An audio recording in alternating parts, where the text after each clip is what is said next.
ôi xui ôi nào cờ bạc cờ ra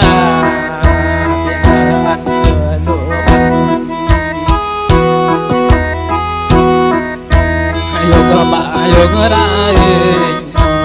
bỏ cái lúa nhang bật lại vào đi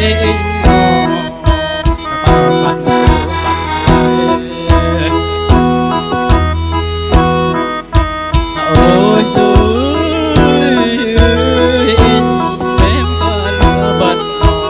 tôi bật nhẹ rai em bé khi bật nó vai chặt tôi chặt lời in vã lửa bật nào ta là bà ơi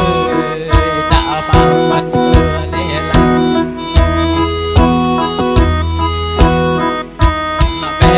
lắng bên rai nghe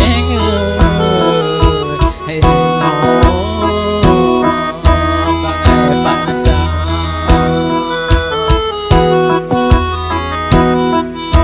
để bà lưng tâm đi về có đang kéo đi đang quên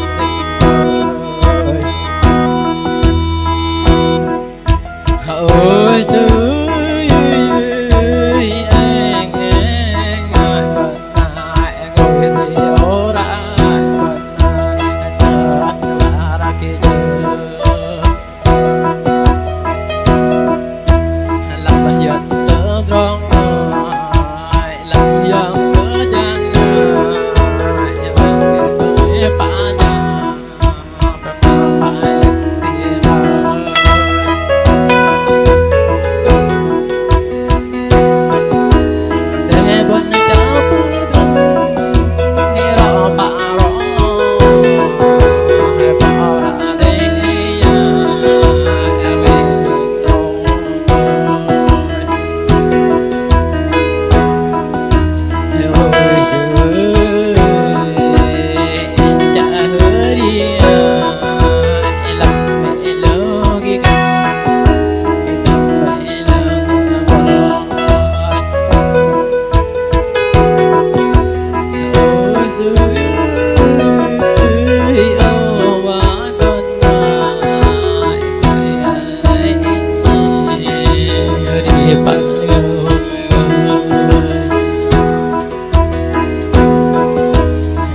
bà bắt nai nhà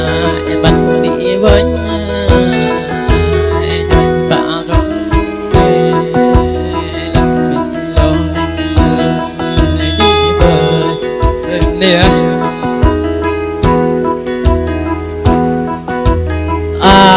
nè tôi không phải đi đâu tôi mấy tóc phải đi đâu